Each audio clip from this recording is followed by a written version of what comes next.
नमस्कार प्रिय दर्शकों, एक बार फिर स्वागत है आपका हमारे YouTube चैनल प्रेरणा में। प्रिय दर्शकों, बूढ़ी चिड़िया ने बताया कि बुढ़ापे में औलाद साथ क्यों छोड़ जाती है। आज का वीडियो सभी को पूरा देखना चाहिए, क्योंकि बुढ़ापा तो एक दिन सभी पर आएगा। जो आज बालक है वह कल युवा बनेगा, परसों जवान बनेगा और आगे फिर बुढ़ापा स्वीकार करना ही पड़ेगा। चाहे कुछ भी कर लो, इसमें किसी की नहीं चलती है। ऐसा नहीं है कि कोई व्यक्ति अधिक धनवान है तो वह कुछ रिश्वत दे देगा और बुढ़ापा उस पर असर नहीं करेगा। ऐसा नहीं है कि कोई बड़ा बहादुर है, उससे डरते हैं तो बुढ़ापा भी उसके डर से उसके पास नहीं जाएगा। चाहे कोई ज्ञानी हो, धनी हो, बली हो या गुणी हो, सबके सारे हुनर धरे के धरे रह जाएंगे जब बुढ़ापा आपके ऊपर आएगा तब। इसलिए ये जानकारी सबको ध्यान से सुननी चाहिए। प्रिय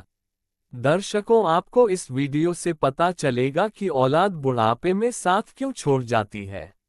इस बात को समझाने के लिए हमें इस कहानी को ध्यान से सुनना चाहिए। किसी जंगल में एक बहुत बड़ा बरगद का वृक्ष था। उस वृक्ष पर हजारों भांति भांति के पक्षी दिन भर किलोल करते रहते थे, अर्थात पूरे जंगल के पक्षी उस वट वृक्ष पर विश्राम करने के लिए जाते रहते थे। कुछ पक्षियों का तो वह वृक्ष स्थायी निवास था। उस वृक्ष में रहकर पक्षी अपार आनंद की अनुभूति प्राप्त करते थे। प्रिय दर्शकों, कहते हैं हम जब किसी स्थान पर या किसी व्यक्ति के साथ एक लंबे समय तक रहते हैं तो हमें उससे लगाव हो जाता है। इसी तरह उस वृक्ष पर रहने वाले सभी पक्षियों को उस वट वृक्ष से मोह हो गया था। प्रिय दर्शकों, एक दिन के बाद जंगल में सूखा पड़ गया। कई वर्षों से पानी नहीं बरसा था। जंगल के वृक्ष सूख कर मुरझाने लगे। वह वट वृक्ष भी पानी ना मिलने के कारण सूखने लगा। समस्त पक्षी धीरे धीरे करके उस वृक्ष को छोड़ करके जाने लगे। जब वह वृक्ष पूरे तरीके से सूख गया और उसके पत्ते डालियां टूटकर नीचे गिरने लगे तो उस वृक्ष पर रहने वाले सारे पक्षी उस वृक्ष को त्याग करके किसी दूसरे स्थान पर चले गए। केवल एक बूढ़ी चिड़िया उस वृक्ष पर अकेली बैठी रह गई। उसने देखा कि वृक्ष पर रहने वाले सारे पक्षी एक एक करके वहां से जा चुके हैं। कुछ पक्षियों ने उस बूढ़ी चिड़िया से भी चलने को कहा, परंतु चिड़िया ने जाने से मना कर दिया। बुरी चिड़िया ने सोचा कि मेरा जन्म इसी वृक्ष पर हुआ है, इसी वृक्ष पर मैं खेल कूद कर बड़ी हुई हूं। मेरे जीवन के सारे सुख मुझे इसी वट वृक्ष ने दिए हैं। आज जब इसके ऊपर विपत्ति आई है तो मैं इसे विपत्ति में अकेला छोड़कर कैसे जा सकती हूँ। इस वृक्ष ने मुझे पाल पोस कर बड़ा किया है, दुख सुख में मेरा साथ दिया है। मुझ पर इस वृक्ष का उधार है। मैं मरकर भी इस वृक्ष को छोड़कर नहीं जाऊंगी। वह लोग बड़े खुदगर्ज होते हैं जो अपने माँ बाप को बुढ़ापे में छोड़कर चले जाते हैं या परदेश में रहकर सुखपूर्वक जीवन यापन करते हैं। घर पर अपने वृद्धजनों को भूल जाते हैं। ऐसी संतान के लिए धिक्कार है जो अपने माँ बाप के बुढ़ापे का सहारा नहीं बनती है। सोचो, जब तुम असहाय थे, जब तुम कमजोर थे, जब तुम्हारे माँ बाप ने तुम्हारा साथ छोड़ा था क्या? जब तुम बीमार हुए थे तब वह तुम्हें छोड़कर कहीं गए थे क्या? जब तुमने किसी से झगड़ा किया था और तुम झगड़े में पड़ गए थे तो क्या तुम्हारे माँ बाप ने तुम्हें अकेला छोड़ दिया था? जब तुम्हारे माँ बाप के मन में किसी अच्छी चीज को खाने की इच्छा उत्पन्न हुई थी तब उन्होंने वह चीज तुम्हें छोड़कर कभी अकेले खाई थी क्या? आज वह बूढ़े हो गए हैं तो तुम्हें उनसे घृणा होने लगी है। तुम्हारे लिए उन्होंने इतना किया, तुम उनके लिए इतना भी नहीं कर सकते कि उनके बुढ़ापे की लाठी बन जाओ। प्रिय दर्शकों, बूढ़ी चिड़िया ने मरते दम तक वृक्ष का साथ ना छोड़ने की कसम खा ली। कुछ दिन और बीते तो वह वृक्ष बिल्कुल जर्जर हो गया। अब दीमक भी उसे खाने लगी, लेकिन चिड़िया उसे छोड़कर नहीं गई। दिन में थोड़ा इधर उधर घूमकर अपना भोजन जुटा लेती थी और शाम होने पर उसी सूखे हुए वृक्ष पर आकर बैठ जाती थी। इसी तरह से कई रोज बीत गए। प्रिय दर्शकों, जो पक्षी उसे छोड़कर दूसरे स्थान पर चले गए थे, उन्होंने सोचा कि चिड़िया अभी भी उसी सूखे वृक्ष पर बैठी रहती है, क्यों ना हम सब मिलकर उनके पास चले और उन्हें समझा बुझाकर अपने पास बुला लाए। यही सोचकर कुछ पक्षी बुरी चिड़िया के पास गए और उनसे अपने साथ चलने का आग्रह किया। कहने लगे, चिड़िया तुम कहाँ इस सूखे वृक्ष पर बैठी रहती हो? इस वृक्ष का जीवन खत्म हो चुका है, मरे के साथ में मरना कहाँ की समझदारी है। विद्वान कहते हैं वही जीविका श्रेष्ठ है जिसमें धर्म की हानि ना हो, वही देश श्रेष्ठ है जहाँ कुटुंब का पालन होता हो। यह वृक्ष बिल्कुल जर्जर हो गया, दीमक इसे रात दिन खा रही है। किसी दिन हवा के तेज झोंके से यह गिर जाएगा, फिर तुम कहाँ जाओगी? विद्वान लोग कहते हैं कि शत्रु, कर्जा, अग्नि, बीमारी, इन चारों को समय रहते दबा देना चाहिए। जो इनसे अपना समाधान नहीं करता वह उसे मौत मारा जाता है। ठीक इसी प्रकार तुम्हें भी इस वृक्ष को छोड़कर किसी खुशहाल स्थान पर अपना निवास बना लेना चाहिए। प्रिय दर्शकों, समस्त पक्षियों के समझाने पर भी पूरी चिड़िया उस वृक्ष को छोड़ने के लिए तैयार नहीं हुई। कहने लगी, भाइयों, यह वृक्ष मेरे माँ बाप के समान है। मेरे माता पिता मुझे जन्म देकर इसी वृक्ष पर मुझे छोड़कर चले गए थे। उनके जाने के बाद मैं इसी वृक्ष पर खेलकर बड़ी हुई हूँ। जीवन के सारे सुख मैंने इसी वृक्ष पर पाए हैं। बचपन से लेकर बुढ़ापे तक का सफर मैंने इसी वृक्ष पर व्यतीत किया है। अब इस मुश्किल घड़ी में मैं इसका साथ छोड़कर कैसे चली जाऊं? यह मेरी सबसे बड़ी खुदगर्जी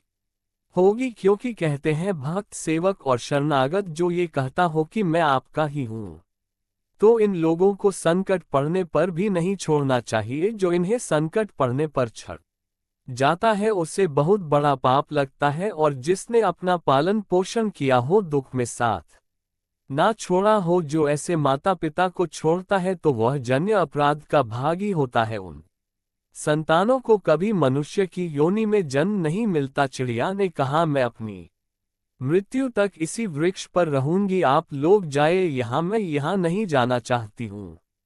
प्रिय दर्शकों, चिड़िया की बात सुनकर सारे पक्षी निराश हो जाते हैं। वह सभी लौटकर वापस चले जाते हैं। कुछ कुछ पक्षी तो कहने लगते हैं कि भैया, इस बूढ़ी चिड़िया के साथ साथ इसकी बुद्धि भी सटिया गई है, यह उसे हमारा समझाना अच्छा नहीं लगता है। अगले दिन कुछ पक्षी फिर उसे समझाने के लिए आए, लेकिन चिड़िया ने जाने से फिर मना कर दिया।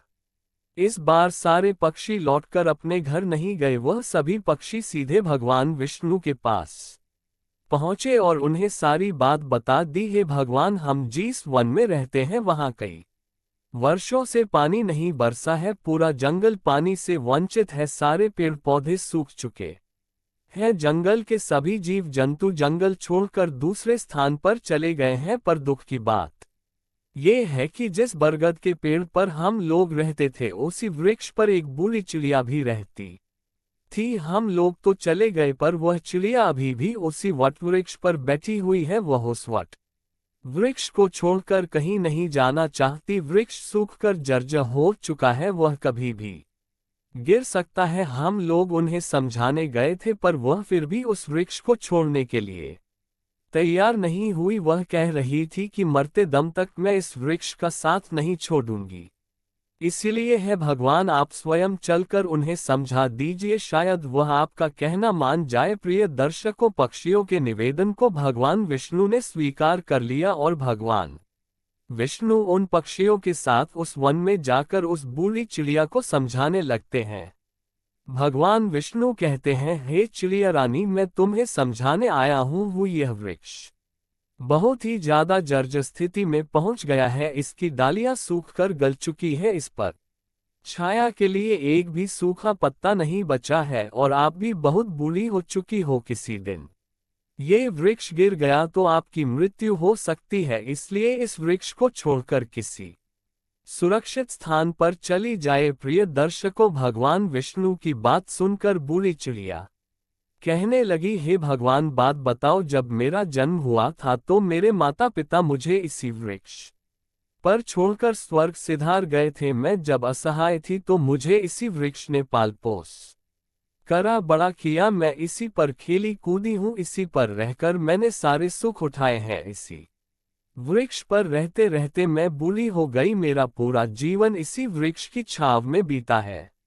आज जब इस वृक्ष पर विपत्ति आ गई तो मैं इसे छोड़कर कैसे चली जाऊं? अक्सर लोग यही करते हैं कि विपत्ति आने पर या गरीबी में वह अपने हितैषियों का, अपने प्रिय बंधुओं का साथ छोड़कर चले जाते हैं। मैं उन मतलबी लोगों की तरह नहीं हूं। मैं मरते दम तक, आखिरी सांस तक अपने माता पिता के तुल्य इस वृक्ष का साथ निभाऊंगी। प्रिय दर्शकों, चिड़िया का ऐसा अद्भुत प्रेम देखकर भगवान विष्णु बहुत प्रसन्न हो जाते हैं। कहते हैं, चिड़िया, मैं तुम्हें वरदान देना चाहता हूँ, बताओ तुम्हें क्या चाहिए। तब चिड़िया कहती है, भगवान, यदि देना चाहते हो तो मुझे कोई वरदान नहीं चाहिए। इस बरगद के वृक्ष को वरदान दे दीजिए ताकि यह हरा भरा हो, जिससे इसकी आयु बढ़ जाए। मैं तो वैसे भी बूढ़ी हो चुकी हूँ, थोड़े बहुत दिन का जीवन और शेष बचा है। मेरे बाद इस वृक्ष की छाया में हजारों पक्षी सुखी रहेंगे, सबका भला होगा तो मुझे भी खुशी होगी। प्रिय दर्शकों, चिड़िया की बात सुनकर भगवान विष्णु ने उस वृक्ष को फिर से हरा भरा बना दिया। पूरे जंगल में पानी बरसा दिया। सारे जंगल के वृक्ष फिर से हरे भरे हो गए। चारों तरफ हरियाली छा गई। जो जीव जंतु पशु पक्षी जंगल को छोड़कर चले गए थे वह फिर से उसी जंगल में लौट आए। सारे पक्षी उसी बरगद के वृक्ष पर आकर रहने लगे। सब पक्षी उस बूढ़ी चिड़िया की खूब सेवा करने लगे। उनके लिए भोजन पानी सब वही ला करा देते थे। प्रिय दर्शकों, इस प्रकार चिड़िया का शेष जीवन सुखपूर्वक बीत गया। प्रिय दर्शकों, हमें इस कहानी से यह सीख लेनी चाहिए कि अपनों का बुरे वक्त में कभी साथ नहीं छोड़ना चाहिए। खास करके जिसने आपको जन्म दिया है, उस माँ का और पालन पोषण करने वाले उस पिता का जो आपके जीवन दाता है, को पाल पोस कर बड़ा करने में उन्होंने बहुत तकलीफ उठाई है। उनके बुढ़ापे में अगर आप सहारा नहीं बन पाए तो ये जीवन किसी काम का नहीं रहेगा। प्रिय दर्शकों, अगर आपको हमारा आज का ये वीडियो पसंद आया हो तो एक लाइक कर दीजिए और अपने मित्रों के साथ इसे शेयर करिए। प्रिय दर्शकों, जाने से पहले आप हमारे चैनल को सब्सक्राइब कर लीजिए। हम ऐसे ही ज्ञान की बातें लेकर आते रहते हैं। मिलते हैं किसी अगले ज्ञान चर्चा के साथ अगली कहानी में, अगले वीडियो में। तब तक के लिए नमस्कार, धन्यवाद।